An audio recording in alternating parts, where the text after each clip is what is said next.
अक्षय का अर्थ है जो कभी खत्म ना हो, और इसलिए ऐसा कहा जाता है कि अक्षय तृतीया वो तिथि है जिसमें सौभाग्य और शुभ फल का भी कभी क्षय नहीं होता।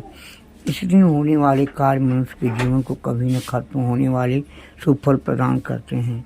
इसलिए कहा जाता है कि इस दिन मनुष्य जितने भी पूर्ण कर्म या दान करता है उसे उसका शुभ फल अधिक मात्रा मिलता है और शुभ फल का प्रभाव कभी खत्म नहीं होता।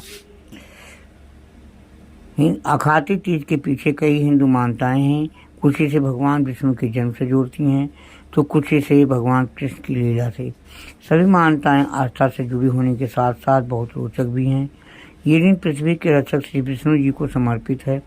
हिंदू धर्म की मान्यता के अनुसार विष्णु जी ने श्री परशुराम जी के रूप में धरती पर अवतार लिया था। इस दिन परशुराम के रूप में विष्णु जी 6वीं बार धरती पर अवतरित हुए थे और इसीलिए इस दिन परशुराम के जन्मदिन के रूप में भी मनाया जाता है।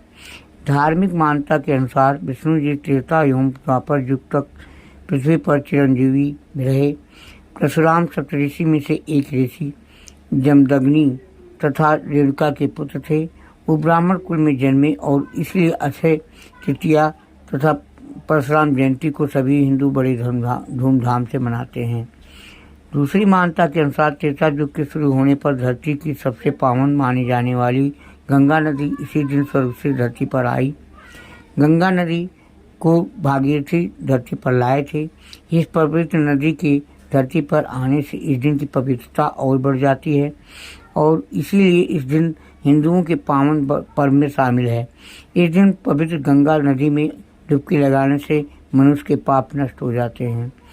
तीसरा, ये दिन रसोई एवं पाक की देवी माँ अन्नपूर्णा का जन्मदिन भी माना जाता है। अक्षय तृतीया के दिन माँ अन्नपूर्णा का पूजन किया जाता है और माँ से भंडारे भरपूर रखने का वरदान मांगा जाता है। अन्नपूर्णा के पूजन से रसोई तथा भोजन में स्वाद बढ़ जाता है। चौथा, दक्षिण प्रांत में इस दिन की अलग ही मान्यता है। इसके अनुसार इस दिन कुबेर भगवान के दरबार का खजांची ने शिवपुरम नामक जगह पर शिव की आराधना कर उसे प्रसन्न किया था। कुबेर की तपस्या से उन्हें प्रसन्न किया था। कुबेर की तपस्या से प्रसन्न होकर शिव जी ने कुबेर से वर मांगने को कहा। कुबेर ने अपना धन संपत्ति लक्ष्मी से पुनः प्राप्त करने का वरदान मांगा। तभी शंकर ने कुबेर को लक्ष्मी जी का पूजन करने के लिए कहा। तब उसने ऐसा ही किया। पहले भगवान विष्णु की पूजा की जाती है।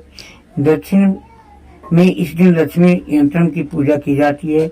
इसमें विष्णु लक्ष्मी के साथ साथ कुबेर का भी चित्र रहता है। आज पांचवा, अक्षय तृतीया के दिन ही महर्षि वेदव्यास ने महाभारत लिखना आरंभ की थी। इस दिन महाभारत की युधिष्ठिर को अक्षय पात्र की प्राप्त हुई थी। इस अक्षय पात्र की विशेषता की इसमें से कभी भोजन समाप्त नहीं होता था। इस पात्र के द्वारा युधिष्ठिर अपने राज्य के निर्धन एवं भूखे लोगों को भोजन देकर उनकी सहायता करते थे।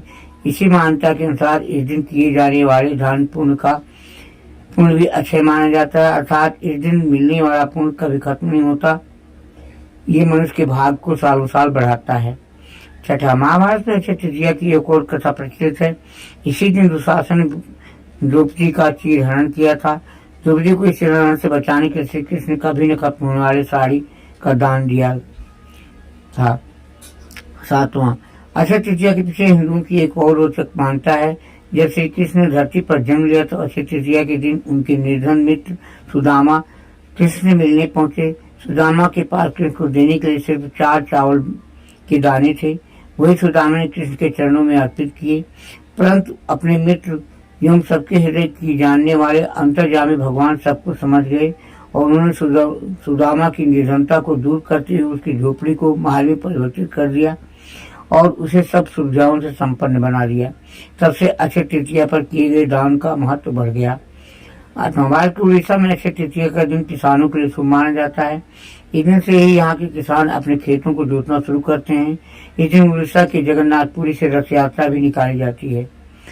अलग अलग प्रांत में इस दिन अपना अलग ही महत्व है। बंगाल में इस दिन गणेश जी तथा लक्ष्मी जी की पूजन कर सभी व्यापारी द्वारा अपनी लेखा जोखा की किताब शुरू करने की प्रथा है और इसे हल कथा कहते हैं। पंजाब में मेरी इस दिन को बहुत महत्व है। इस दिन को नए मौसम के आगाज का सूचक माना जाता है। अक्षय तृतीया के दिन जाट परिवार का पुरुष सदस्य ब्रह्म मुहूर्त में अपने देश खेत की ओर जाते हैं और उस रास्ते में जितने अधिक जानवर एवं पंछी मिलते हैं उतना ही फसल और बरसात के लिए शुभ शगुन माना जाता है। अक्षय तृतीया की कथा के अनुसार प्राचीन काल में एक धर्मदास नामक वैश्य था। धर्मदास अपने परिवार के साथ एक छोटे से गांव में रहता था। वो बहुत ही गरीब था। वो हमेशा अपने परिवार के भरण पोषण के लिए चिंतित रहता था। उसके परिवार में कई सदस्य थे। धर्मदास बहुत धार्मिक प्रवृत्ति का व्यक्ति था। उसका सदाचार तथा देव एवं ब्राह्मणों के प्रति उसकी श्रद्धा अत्यधिक प्रसिद्ध थी। अक्षय तृतीया व्रत के महत्व को सुनने की पश्चात उसने अक्षय तृतीया पर्व के आने पर सुबह जल्दी उठकर गंगा में स्नान करके विधि पूर्वक देवी देवताओं की पूजा की। व्रत के दिन सामर्थ्य अनुसार जल से भरे घड़े, पंखे, जौ, सत्तू, चावल, नमक, गेहूँ, गुड़, घी, दही, सोना और तथा वस्त्र आदि वस्तुएं भगवान के चरणों में रखकर ब्राह्मणों को अर्पित की। ये सब दान देखकर धर्मदास के परिवार वाले तथा उसकी पत्नी उसे रोकने की कोशिश की। उन्होंने कहा, अगर धर्मदास इतना सब कुछ दान में दे देगा तो उसके परिवार का पालन पोषण कैसे होगा। फिर भी धर्मदास अपने दान और पूर्ण कर्म से विचलित नहीं हुआ और उसने ब्राह्मणों को कई प्रकार का दान किया।